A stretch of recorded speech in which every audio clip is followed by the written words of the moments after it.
At the company's annual gala, laughter filled the ballroom, and the sound of clinking glasses blended with the music. I stood by the bar, watching my wife, Emily, across the room.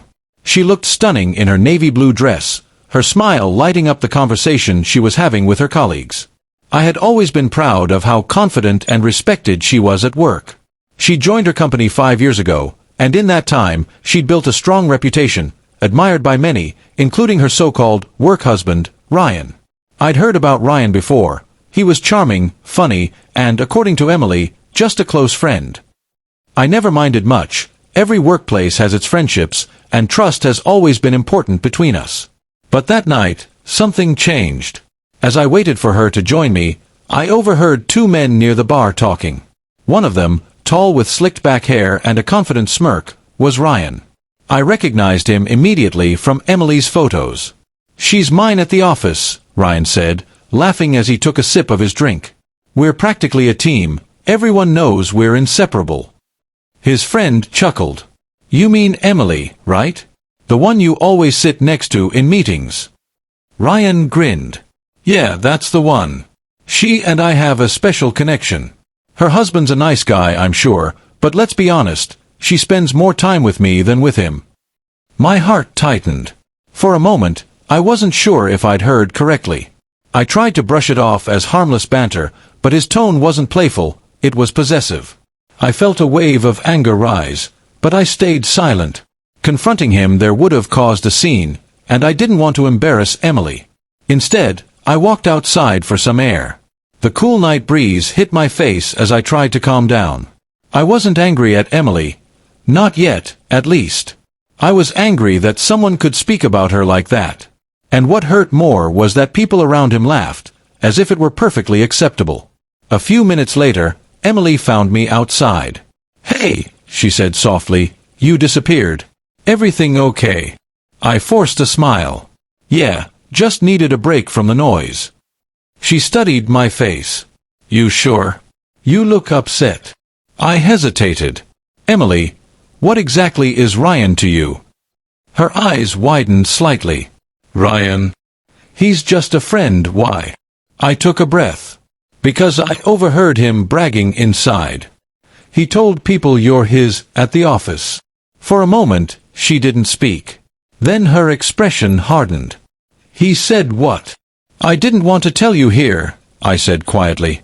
"But he made it sound like more than friendship."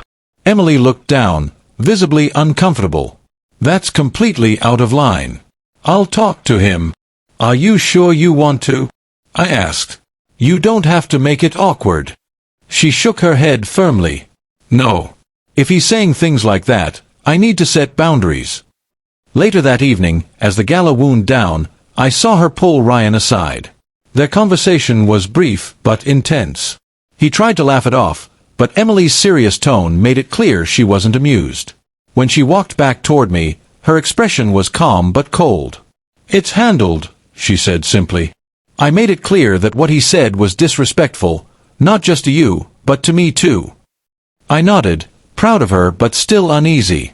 "Thank you." We left the gala early. The car ride home was quiet, both of us lost in thought. Finally, she spoke. "You know, sometimes people like Ryan mistake friendliness for something else. I should have realized sooner that he was crossing a line." "I know you didn't mean for it to happen," I said. "But hearing someone talk about you like that—" I paused, struggling to find the right words. It made me realize how easy it is for respect to get blurred. She reached over and took my hand. "I get it. And I promise, I'll make sure it doesn't happen again." In the weeks that followed, Emily kept her word. She limited her interactions with Ryan to only what was necessary for work. Eventually, she even requested to move to another project team. When I asked her if she was sure, she smiled and said, "It's just work. What matters is home." One evening, a month later, we sat together on the couch, sharing takeout and watching a movie. For the first time in a while, things felt normal again. No tension, no unspoken words. I looked at her and said, "You know, I didn't realize how much I value the quiet moments, just us." She laughed softly. "Well, I guess sometimes it takes the wrong person saying the wrong thing to remind us of what's right."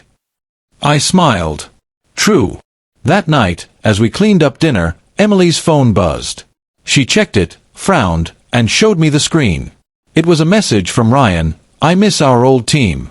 The office feels different without you. She sighed and typed a simple reply. Please respect my boundaries. Let's keep things professional. Then she blocked his number. She turned to me and said, I guess some people only understand when you draw the line for them. I nodded.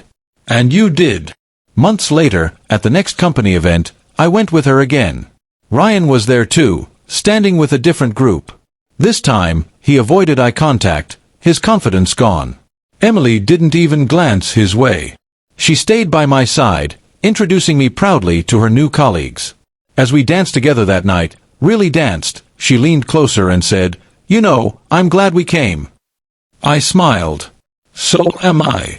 This time, there was no awkwardness, no tension, no whispered rumors. Just the two of us, together, as it should be.